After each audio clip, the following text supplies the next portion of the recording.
Hello, folks. This is AI First Engineering, the unit on deep learning applications for health and medicine.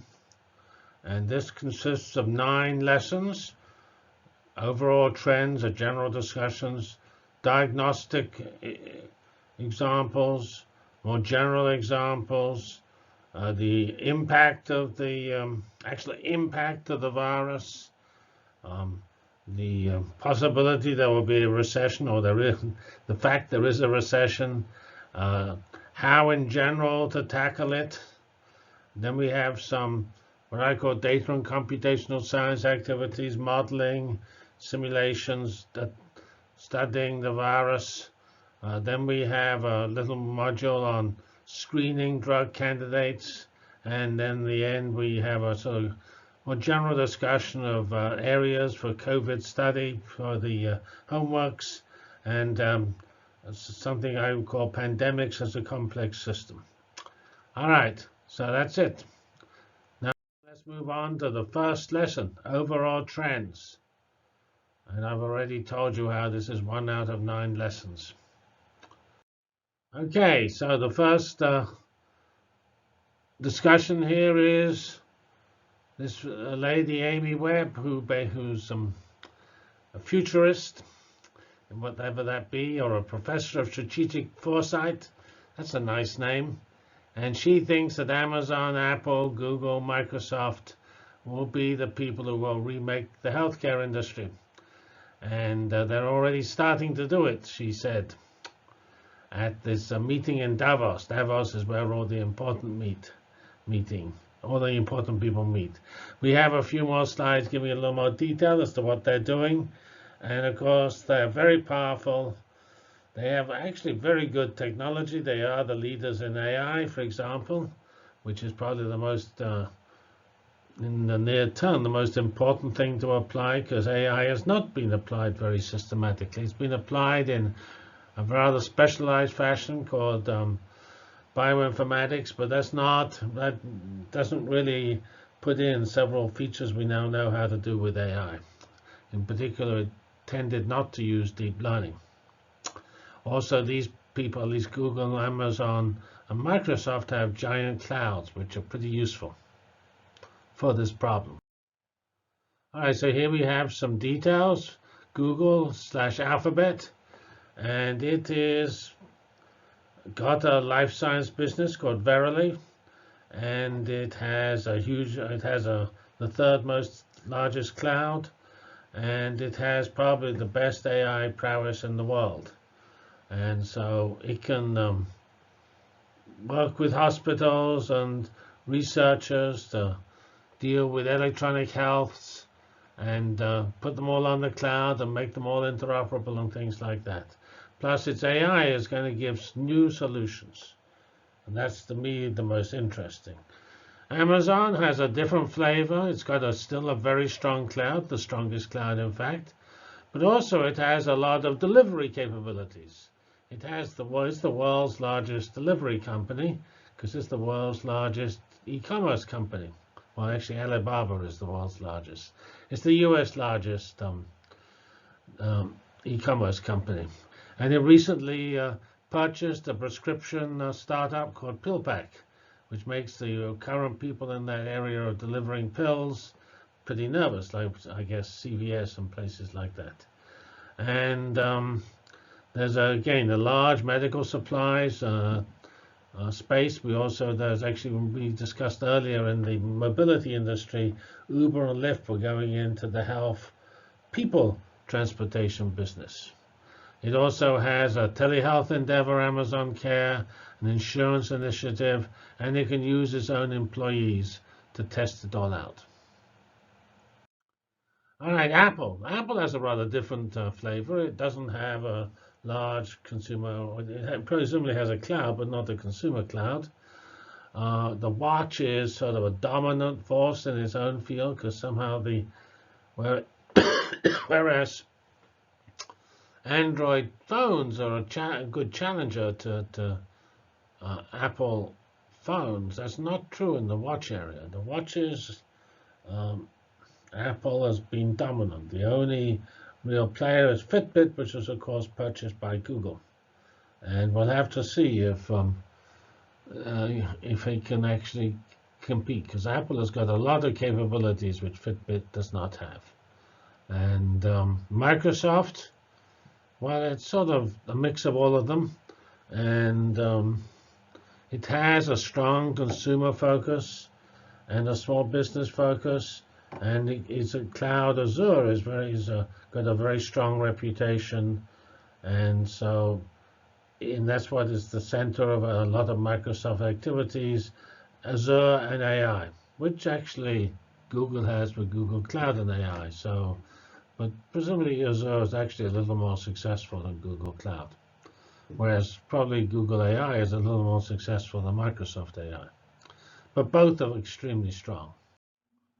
Here is a summary.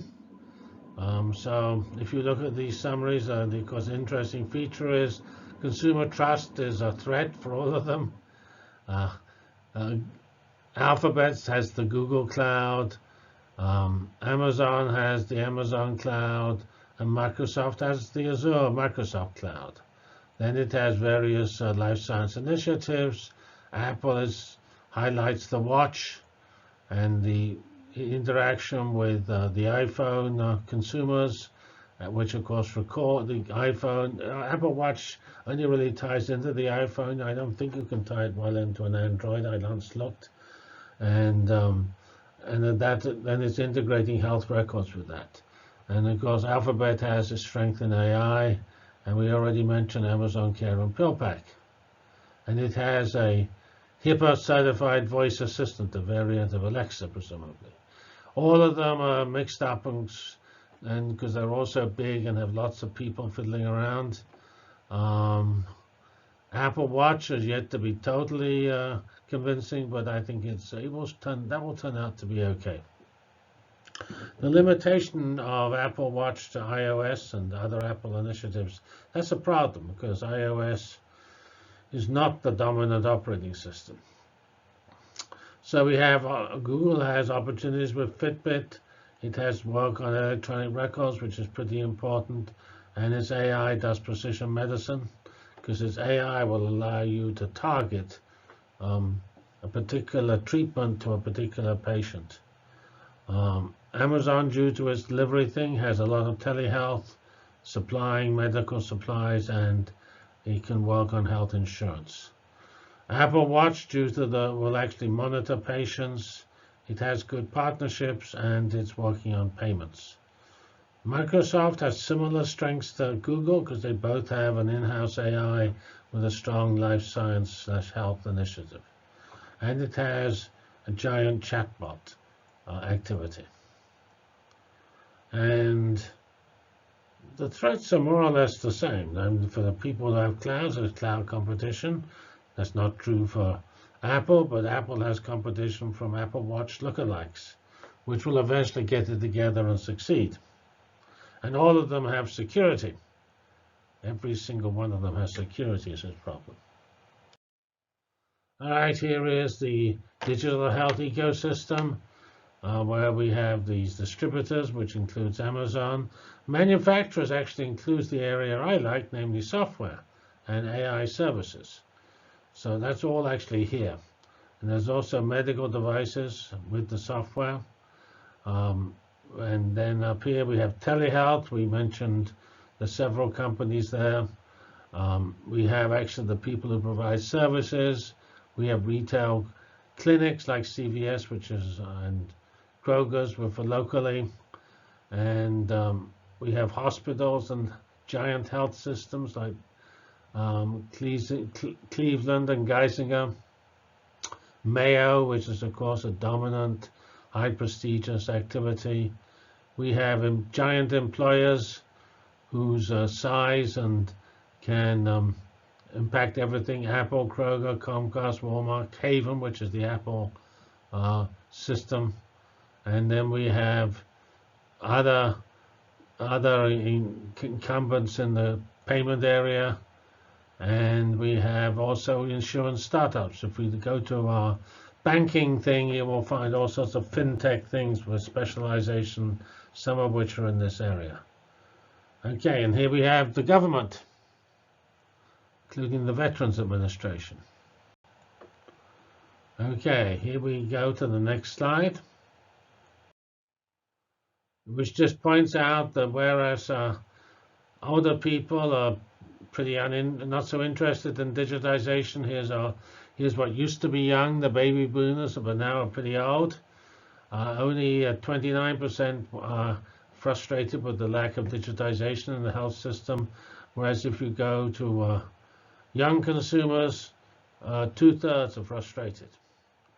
And if you go to healthcare chief financial officers, they say that actually this digitization stuff's not worth it. But of course they're wrong. It is worth it because it's going to take over. And once you have the whole system digitized, there's all sorts of integrations with AI systems and devices and things. So these CFOs are for the birds. So the right answer is this one, which is actually the largest answer, 38%. This particular thing emphasizes the negative by putting the neutrals, which are 31%, on the side of the nose, which is also 31%. All right, here we have some views of doctors. So they're not so worried about the tech firms' entrance into healthcare. You might think they'll be worried about these big brutes full of nerds coming in to boss them around, but 14% are very positive, 35% are somewhat positive, and 21% neutral. So the negatives are here, 30%. And as long as I group the 21% with the 14 and 35, we'll say the positives are in charge. I mean, but because in the previous slide we voted the neutrals with the negatives. So you can manipulate data. Here we have some sort of statement of digitalization initiatives, electronic health records, telemedicine, genetic screening, wearable health monitoring devices. We show need a coronavirus health monitoring device, robotic surgery, personalized medicine, which is pretty general. It means you use a giant AI system to decide which particular details of the treatment suit a particular person.